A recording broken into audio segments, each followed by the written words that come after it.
जो भी हमारे ऊपर आरोप लगा रहे हैं वो बेबुनियाद है। वो पैसा हम जमा करा के उनको रसीद और बॉन्ड दे दिए हैं। आप बता रहा है जो बैंक जो है फर्जी बैंक भी था और रसीद जो मिला है वो रसीद भी फर्जी है। अगर ये रसीद हमने जाली दिए होंगे या जाली किए होंगे तो वो लोग जांच करवाए। ये रोज़ वैली का मतलब केस का मतलब डॉक्यूमेंट है। जहाँ हम लोग का इनको सहयोग करना होगा, जिस तरह करना होगा हम लोग करेंगे। उस पैसा लेकर छोड़ेंगे, पैसा छोड़ने वाले नहीं हैं। ठीक है, पैसा तो उनसे जिस तरह होगा उस तरह हम लोग पैसा लेंगे। समझ लीजिए राजनीति के तहत हमको फंसाया जा रहा है। हम आज 2 रुपये कमा रहे हैं, खा रहे हैं, उसको हमको देखा नहीं जा रहा गाँव के लोग से। का पैसा सर वसूल के वो जमीन खरीदा है, अपना काम किया है। लोगों का कहना ये है 4-4 की था या 5-5 की था, 10-10, ये तो बहुत सारे गांव में अफवाह चलता है। जांच करे या हमको सजा दे या तो उसको सजा दे जो राजनीति कर रहा है वो। तो मोहम्मद नाजिर हमारे साथ मौजूद हैं, जो आप पे गंभीर आरोप लगाया जा रहा है कि आप लोगों का पैसा लूट लिए हैं, यानी कि ठग लिए हैं। तो कहाँ तक इसमें हकीकत है? सबसे पहले तो आप लोग हमको बोलने का मौका दिए। जो भी हमारे ऊपर आरोप लगा रहे हैं वो बेबुनियाद है। हम इस कंपनी में काम किए थे और इसका एजेंट के रूप में काम किए थे। ये भी पैसा हमको जो भी वो लोग दिए हैं वो पैसा हम जमा करा के उनको रसीद और बॉन्ड दे दिए हैं। अब आज हमारे ऊपर आरोप लगा रहे हैं जो ये पैसा हमारा मतलब फर्जी कर लिया है, चाहे डुप्लीकेट कर दिया है। ये बेबुनियाद है, गलत है।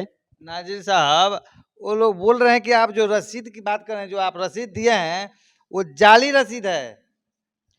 अगर ये रसीद हमने जाली दिए होंगे या जाली किए होंगे तो वो लोग जांच करवाए। पुलिस है, प्रशासन है, बहुत सारा मतलब कानून है, उससे जांच करवाए। अगर हमने जाली किए होंगे या जाली दिए होंगे तो कानून हमको सजा देगा। आया है त्योहारों का सीजन, खुशियां मनाएंगे तारा होंडा के संग। मात्र 9,999 रुपये देकर कोई भी मोटरसाइकिल लेकर जाएं और साथ में पाएं 3,000 रुपये का एसेसरीज, वो भी बिल्कुल मुफ्त। बिना चेक के भी फाइनेंस की है उत्तम व्यवस्था। Tara Honda, main road, Laxmipur, Raxaul. आप अभी बोल रहे थे पेपर को लेकर के, इसमें क्या है? ये रोज़ वैली का मतलब केस का मतलब डॉक्यूमेंट है। ये ऑलरेडी सुप्रीम कोर्ट और हाई कोर्ट में इसका केस चल रहा है, उसी का ये कुछ केस का मतलब डॉक्यूमेंट है। कोई भी जांच करवा सकता है, चेक करवा सकता है। और जो भी आप हमारे ऊपर इल्ज़ाम लगा रहे हैं ये बेबुनियाद है। ये समझ लीजिए राजनीति के तहत हमको फंसाया जा रहा है। हम आज 2 रुपये कमा रहे हैं, खा रहे हैं, उसको हमको देखा नहीं जा रहा गाँव के लोग से। वो हमको फंसाने के एक साजिश कर रहे हैं लोग। जो भी हमको फंसाना चाह रहा है ये गलत कर रहा है। अगर हम दोषी हैं या गलत हैं तो हमको सजा दिलवाएं। आप जब बैंक भाग गया उसके बाद से सारी पैसा आपने इकट्ठा करने के बाद जमीन खरीदना शुरू कर चुके हैं। लोगों का कहना है कि अब 4-4 की जमीन खरीद लिए।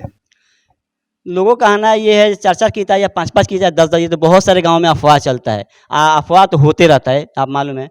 अगर हमने 4-4 या 5-5 जगह हम ज़मीन खरीदा है या हमने जो भी किया है तो जांच करवा दे। हमारा मतलब किए होंगे तो उसमें जांच करवाएं। ये कहने की तो बात ही नहीं है।